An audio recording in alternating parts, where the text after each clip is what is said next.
This is a response to an email I got from Kurt.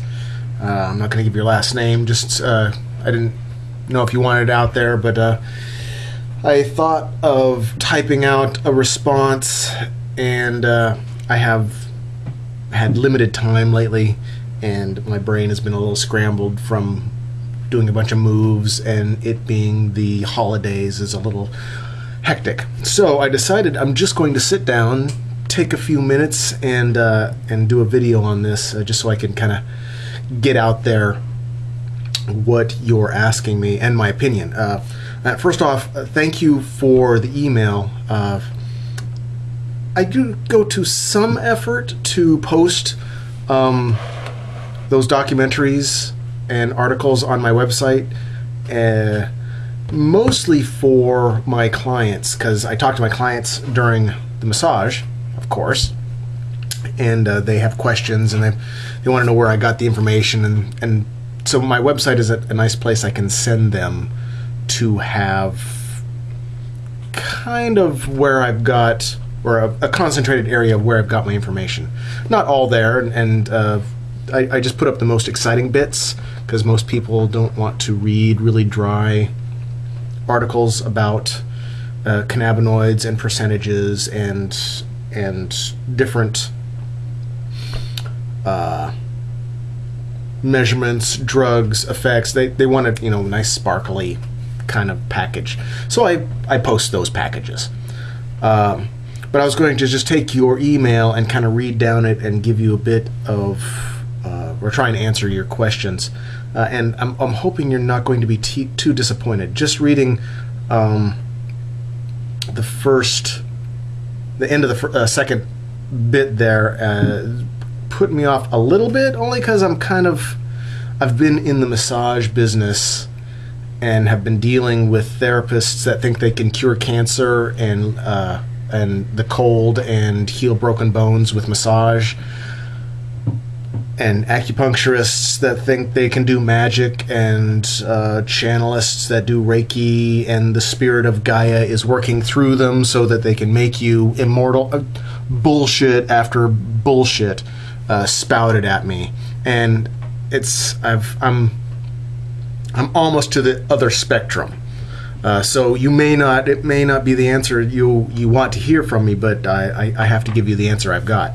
And I don't have it all thought out either, so I'm still feeling around in the dark.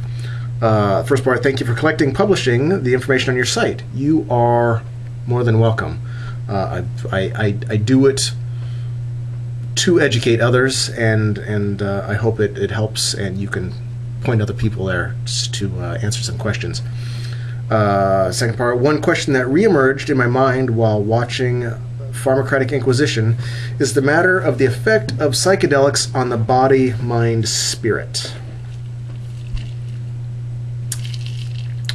The first two, body and mind, I'm absolutely okay with.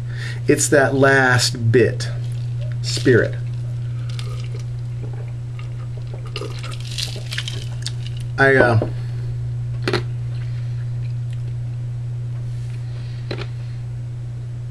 I don't know what your spirituality is, but since you put it on there, if I was to ask a question like that, I wouldn't have added spirit.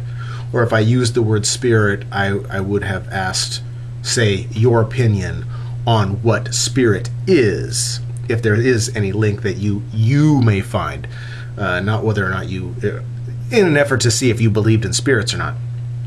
But my problem with spirit is I don't believe in one. There's no evidence for a spirit. If you see, I don't know what definition of spirit you had intended. Do you mean spirit as in the Holy Ghost or the soul that occupies the flesh vessel, and then when you die your spirit goes on into wherever after universe that you particularly believe in? If that's the case, it wouldn't have any effect on your spirit. Psychedelics are a physical manifestation. They affect the brain. If there is a spirit, nothing that affects the brain will affect the spirit. But you ask anybody that gets hit in the side of the head with a 2x4, their brain is affected. The spirit is not there.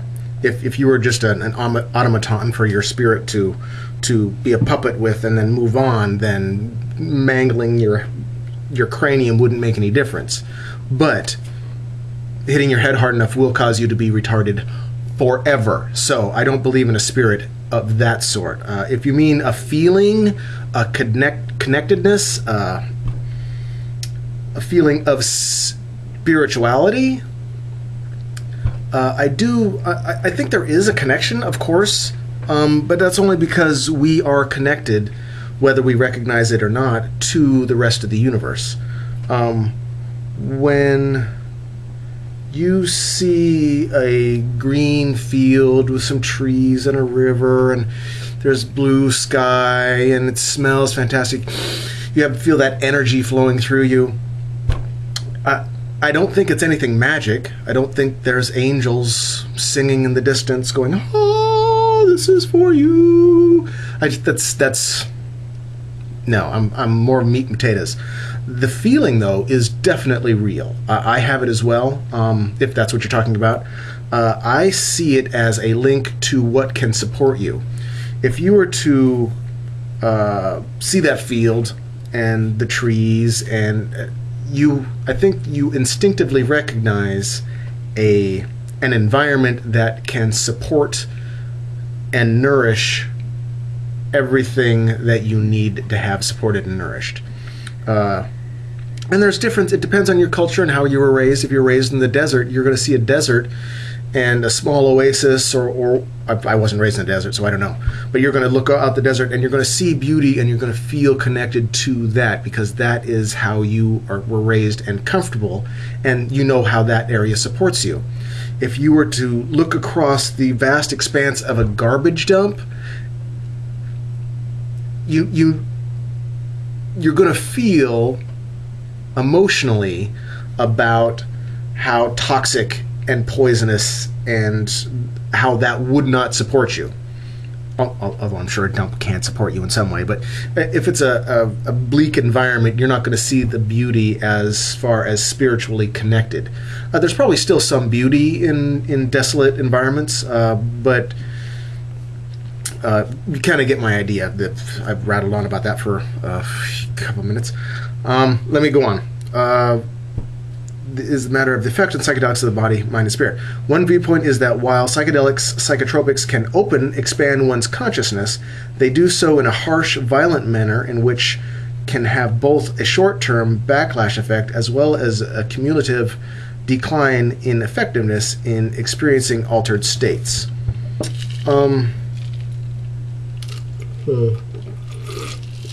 Let's see.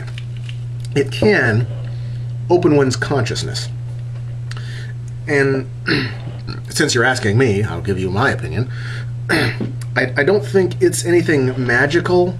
You're not taking in a chemical which then allows you to see into the ether and absorb information from the magical realm of Netherland.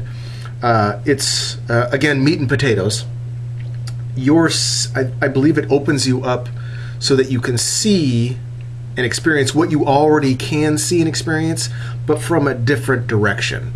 Kind of like when you're a child and you're experiencing an event, say a concert, and it is the end-all be-all. You see your gods on stage and you are losing your shit because they're amazing. And then when you come back in your late 40s and you see the same concert, it's from a different perspective. It's the exact same, or imagine it's the exact same event, and you went back in time and you're experiencing it as an older adult. That's the perspective change. So the psychedelics, I believe, give you more perspective. Not necessarily the correct, if there is such a thing, not necessarily a correct perspective or a better perspective, but just a different perspective. It's not magic. I see things, since I've done them, in a different way. Probably the most dramatic thing that happened that I felt was I see things a little bit less black and white. I used to believe that, or used to think that hallucinogens and drugs made you just experience a fantasy and it wasn't real and just angry and you just got to ignore that. That's not what it is. But then, having experienced it, I'm able to sit back a little bit farther and accept it as a true experience and a different perspective on reality, but not necessarily of reality. I don't know if that makes any sense. But it's just a different... I'm a little less black and white in the way I perceive my surroundings. There are limitations to the human body and the human mind, and it's kind of exposed those limitations. So now I understand that I'm probably not the authority on everything I survey. There's shit that I don't know, and now I accept that I don't know it, and I more embrace the fact that I don't know. I enjoy not knowing, and it's the pursuit of finding out, not necessarily the authority of knowing. That's how it affected me anyway. They do so in a harsh, violent manner. I suppose it doesn't have to be. I'm wondering what the alternative for you would be. Like meditation. I think meditation, you can get somewhat there. But I think any kind of experience like that, not necessarily violent or harsh, it's you're seeing or you're experiencing something extremely intense. Birth is violent and harsh in the way you're describing it. I think every new experience is violent and harsh in some way. Not necessarily violent. I'm not sure why that was used, but definitely harsh, intense. Change and growth isn't always comfortable. In fact, it's rarely comfortable, and almost always inspired by discomfort to some degree. I was taking this message off my phone, and my phone suddenly decided to reboot, so I may be clipping this. While I'm waiting for my phone to reboot, in case this goes on forever. Okay. I also have to express that I've only, or inform that I've only done psychedelics a few times. And it was extremely intense. The first time was fun and gigglies, and I saw all the colors. The second time I did have a dying experience, and it was harsh and intense. So it's been probably a good year since I've done another psychedelic. Cannabis, of course, I've been getting into quite a bit lately. Not necessarily for the high or for the experience, but I'm trying to get the cannabinoids in my system to help fight any deficiencies from a lack of cannabinoids. So that's, I haven't had a huge amount of experience with hallucinogenics, and mostly just research and reading what other people have experienced. And Terence McKenna, listening to him has been kind of fun. Let's see, my phone is almost back up. Flash effect, as well as cumulative decline in effectiveness. Oh, well, you take anything for any length of time repeatedly, and it's going to have a lack of effectiveness. But as I understand it, psychedelics and cannabinoids, if you just take a break from them, it kind of resets your sensitivity. So just because you get desensitized and you can take a bucket of mushrooms and not feel anything. If you just wait a week or so, you're going to be fully sensitized to it, or be fully sensitive to it again, so it'll work. Each instance will be different, and probably won't be as intense as the first time, but nothing is as intense as the first time. Another viewpoint is that with rare exceptions, evolution, development, expansion of consciousness is only available via entheogens and psychedelics. Do you have a perspective on this meta perspective? Peace, Kurt.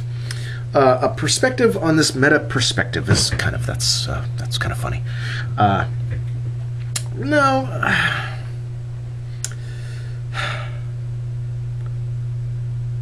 I don't think we would be who we are today as self-aware beings, and I'm going to include the technology that has, or the technology that has been created because of it. I don't think we would be here without psychedelics. I think they played a pivotal role in our evolution, but not necessarily a direct effect as a species where we all just ate psychedelics and it changed our brain composition. I don't think it was that widespread or that much of a chemical dependence, but you take the shamans or the medicine men of the day, and they would take the psychedelics and have a different interpretation that nobody else had thought of. Seen it from a different angle, imagined different imaginings that others hadn't had a concept of. And the entheogens allowed them to have that concept and then spread the ideas. I think the memes had more of an impact on us evolutionary-wise than just the psychedelics, but I think the psychedelics were a pivotal aspect of our mental, social, cultural evolution, which now that our cultural evolution has taken over, we're evolving within the culture. So now we're no longer evolving within nature, we're evolving within our created nature, our culture. So we're increasing our own evolution in a path other than the strictly natural, as everybody likes it to call it. I think it is perfectly natural that should a species become self-aware and create their own culture, that they will evolve differently than when they're squatting in the woods and wiping their ass with leaves.